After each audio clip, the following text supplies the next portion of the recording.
일본이 이제 조롱하는 거죠, 중국을. 야, 뭐 히토류가 별건 줄 알아. 우리 바닷속에도 널널하게 깔려 있어. 혹시 모르겠습니다. 우리 대륙붕에 많이 있을지도 모릅니다.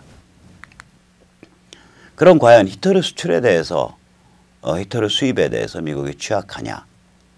일단 히토류에 대해서요. 이 히토류가 아주 원료 중에 원료이기 때문에 일단 히토류의 원료가 어떤 형태인지를 알으셔야 돼요. 이게 정제된 가루가 있고요. 컴파운드라고 부르는.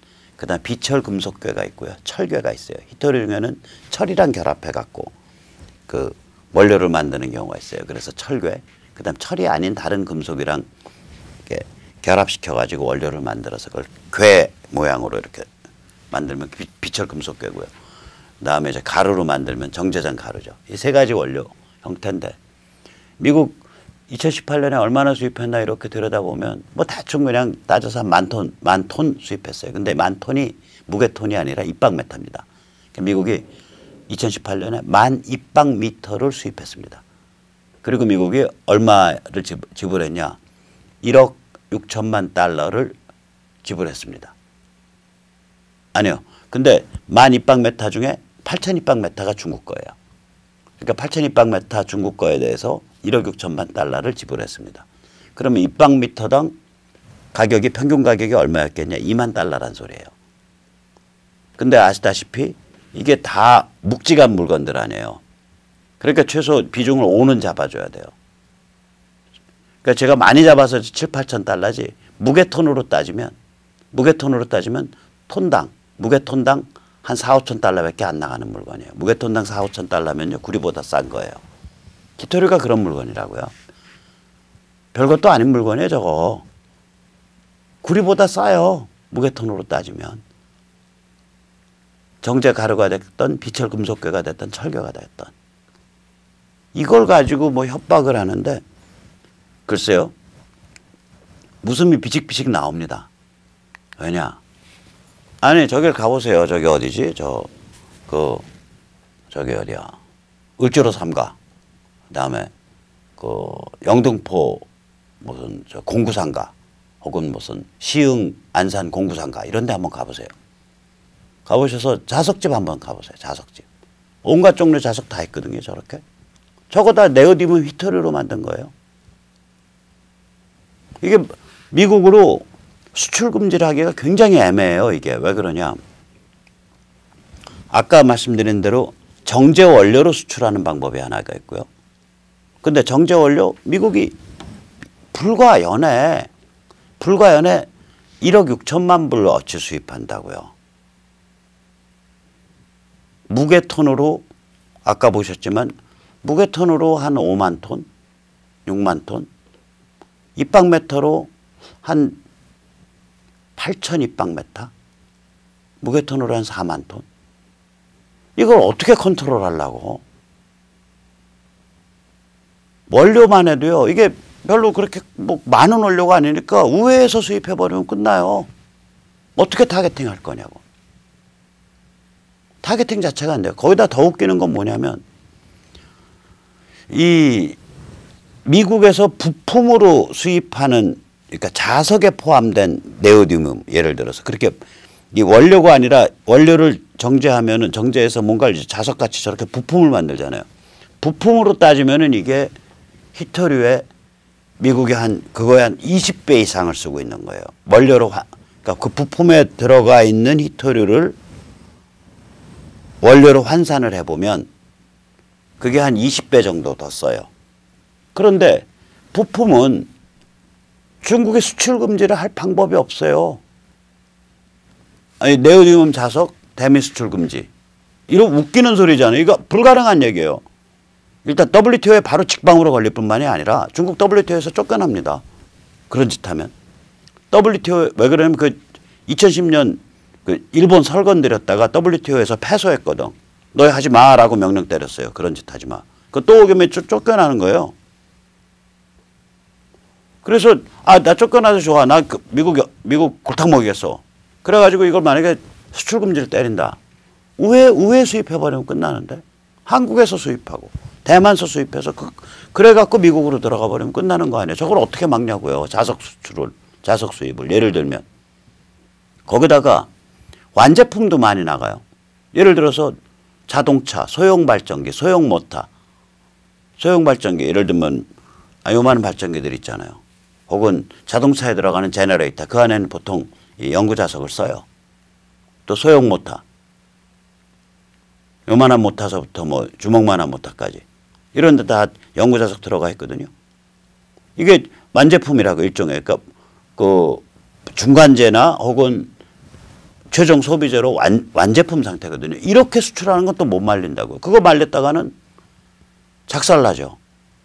그러니까 2010년에 일본에 정제 원료 수출 금지가 아니라 정제 원료를 60% 수출 금지 때렸어요. 수출 축소했다가 WTO에서 패소했거든요. 그때 WTO가 너 이런 짓 하지 마라 그랬다고. 그러니까 특정 국가를 상대로 이 짓을 못 해요. 그럼 이제 중국이 할 수 있는 방법은 뭐냐면 전체 생산 쿼터를 줄이는 거예요. 2019년에는 오히려 늘렸어요. 한 20% 늘렸어요. 얘들이 그 정부가 그러니까 이 공해를 발생시키고 이런 거여서 중국 정부가 그 반년 단위로 생산 쿼타를 줘요. 2018년에 생산업체들 이거 다 인민해방군 업체들이에요.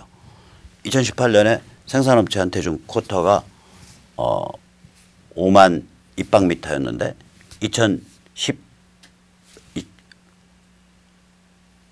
그러니까 이게 무시무시한 게 생각해 보세요. 5만 입방미터가 나오려면요. 흙을 만약에 5만 입방미터가 나려면 산 하나를 허물어야 되잖아요. 500만 입방미터, 5천만 입방미터 산을 허물어야 되는데 5천만 입방미터 산을 허물어야 된다고요. 5천만 입방미터가 어느 정도 사이즈냐면 20m, 25m 대형 풀장 있잖아요. 그게 한 2000 입방미터도 안 돼요. 한 1500 입방미터밖에 안 돼요. 대형 풀장, 그 대형 풀장에 3만 개의 그런 대형 풀장 3만 개의 흙을 쌓을 수 있어야 돼요. 5천만 입방미터가 되려면요. 덤프 트럭으로 흙을 얼마를 실어내야 되냐. 16배, 12입방미터 싣는 덤프 트럭으로 500만 대분을 실어내야 되는데 예를 들면 1000분의 1이라고 생각을 하면 그러니까 흙 1000입방미터를 캐면 이거 1입방미터 나온다고 치면 1000분의 1 보면 그러니까 이게 얼마나 무지막지한 공해인지 아시잖아요. 그리고 그냥 흙을 부쉈을 뿐만 아니라 그걸 또 화학 처리해서 뽑았을 거라고요. 그럼 나머지 999에 해당하는 그거는 화학물질에 의해서 오염된 흙이 나와버린다고요. 이게. 그래서 이게 살벌한 거예요. 이게. 그러니까 만약에 생산 쿼터를 공해를 예를 들어 가지고 중국이 생산 쿼터를 줄인다. 그러면 누가 직방 타격 받냐? 중국 생산업체들이, 중국의 제조업체들이 직방 타격 받아요. 중국 제조업체들이. 오히려 미국과 같이 그럼 원가가 오르니까 미국과 같이 고부가 같이 그 제품을 만드는 데는 원가 올라도 그냥 사면 돼요. 그런데 중국의 제조업체들은 저부가 같이 제조업체들 아니에요. 그러니까 이게 미치고 환장하고 폴짝되는 거예요. 뭔가 무기는 될 것 같은데 쓸라 그러니까 쓸 수 없는 그런 무기예요. 이게 무기 성격이. 이걸 가지고 무기를 쓴다고 애객거리고 다니는 시진핑이나 그거 박수 쳐주는 인민일보, 황구시보, 중국 관리나 다 이게 머리가 돈 사람들이죠. 또 그걸 그 내막도 모르고 그걸 대서특필하고 있는 한국의 기레기들 이거 머리가 돈 거죠. 아니면 아주 무식하든지. 이게 쓸 수가 없는 무기라니까요. 무기 성격이. 중국이 2019년 전반기에 6만 입방미터 쿼터를 때렸다고. 그건 작년 대비 20% 증가한 거예요. 그러니까 중국이 현재까지는 이걸 전혀 뭐 어떻게 해볼 도리가 없는 거예요. 생산 쿼터 전체를 줄이지 않으면은 그래서 가격을 확 뛰게 만들지 않으면 근데 미국 업체는 가격 띄워도 그냥 쓰거든. 오히려 못 쓰는 건 중국 업체들이에요. 그러면 그것도 안 돼. 그렇다 해서 자석과 같이 이렇게 부품 형태 혹은 완제품 형태로 완성된 거 수출 금지도 안 돼. 그 다음에 마지막 남는 건 그러면은 정제 원료 상태로 수출하는 걸 미국을 타겟으로 해서 금지시켜? 그 WTO가 안 된다 그랬는데.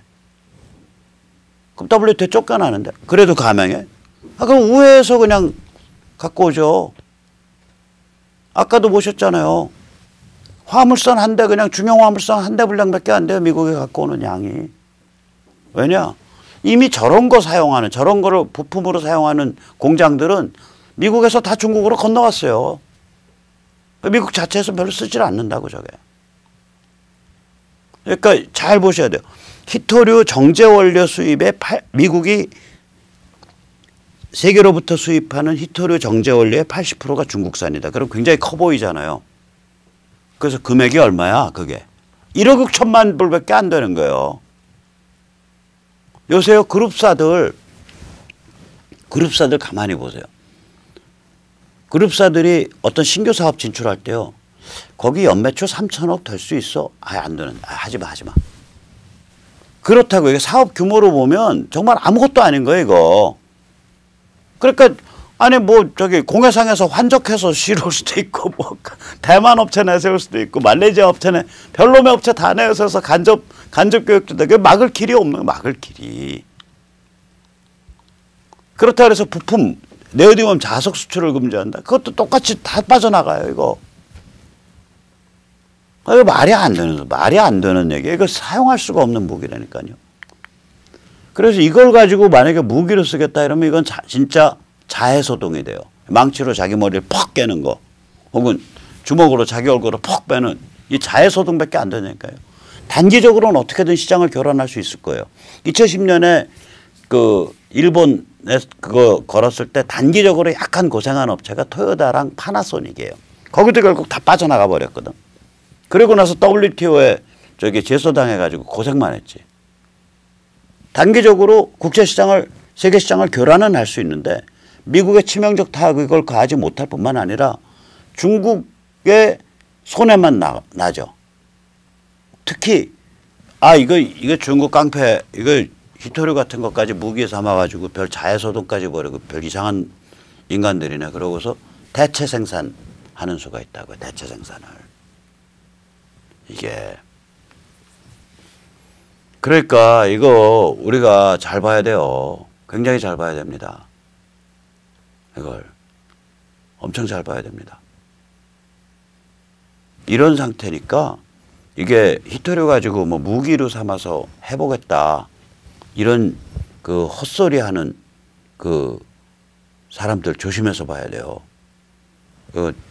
나는 동아일보나 뉴스완이 왜 그렇게 망가졌는지 모르겠어요. 좀 이제 무식한 소리 좀. 무식하려면 혼자서 무식하시지. 지면을 통해서 그런 얘기를 하니까 국민이 개돼지가 되는 거 아니에요. 동아일보 김 회장님은 인생을 목숨을 받고 태어난 사명의 대한민국 사람을 개돼지로 만드는 겁니까? 무슨 이게 창피한 짓을 이렇게 해요. 자, 이렇게 해서 국민이 개돼지화 되려고, 국민을 개돼지로 만들려고 아무리 열심히 노력을 해도 우리 자유시민은 꿋꿋이 갑니다. 그래서 이번에 이제 자유한국당에 좀 뜻 있는 의원들하고 손을 잡고 자유한국당의 의원 모임 중에 그 국가혁신포럼이라고 있습니다. 어저께 처음 광고냈었죠. 그래서 2019년 6월 12일 수요일 날 내일 모레가 되나요? 다음 주 수요일이 되죠. 제가 지금 약간 피곤해가지고 말이 헷갈리네요. 그 아침 10시부터 낮 12시 30분까지 국회의원회관 제1소회실에서 미중 첨단기술 핵전쟁과 한국인의 운명이라는 그런 주제로 세미나를 가집니다. 이게 좌석이 많지 않은 관계로 참가 신청을 문자로 해주세요. 010-8489-8112 곧 마감됩니다. 예, 그럼 오늘 여기까지 잠시 말씀드렸습니다. 아무리 생각을 해봐도 이 미중 전쟁은 이제 굉장히 가파르게 가고 있는 거거든요. 근데 거꾸로 한번 생각을 해보세요. 시진핑이 오죽 어떤 종류의 그 저항 수단도 없으니까 무기로 쓸래야 쓸 수도 없는 히토류를 가지고 무기로 쓴다고 저 장씨까지 가서 그 공장을 방문을 하고 공장 방문하고 저기 이왕 간 김에 그러면 배전방이 있고 아니면 수영복 입고서 한번 그 우람한 몸 드러내고 고무신 끌고 저기 내려가서 한번 같이 그 흙탕물 속에서 저렇게 뒹굴지. 아무튼 간에 폼 잡고 공장까지만 간 거예요. 그 채취 현장은 가지도 않고 그 자연 파괴하고 있는 채취 현장은 가지도 않고 공장까지만 간 거예요. 그래서 폼 잡고 그 다음에 그 옆에 있는 유도 그러니까 우도에 가서 새로운 신대장정 정신으로 우리 중국인이 무장하고 미국과 싸워야 됩니다. 뭐 이런 그 연출을 하고 이건 어떻게 보면 정말 중국이 아무 저항 수단이 없다는 걸 보여준 정말 코미디입니다. 일종의 정말 처량한 코미디입니다. 자, 우리는 자유시민은 이 미중전쟁의 결과가 어떻게 나올지 알고 있습니다. 이 결과는 당연히 한반도에 있어서는 북한 전체주의 김일성 영생교 사교의 붕괴로 나타날 것이고 그리고 결국 거기에 미국이 접수해서 자유민주주의와 시장 원리에 따른 자유조선, 자유북한이 들어오게 되고 휴전선 남쪽 대한민국에선 정치 쓰나미가 터진다는 것을 이미 확신하고 있습니다. 각자의 영역에서 그러한 상황을 대비해서 무엇을 준비해야 될 것인가 같이 고민해 볼 때가 됐습니다. 자, 오늘 여기까지 모시겠습니다. 감사합니다.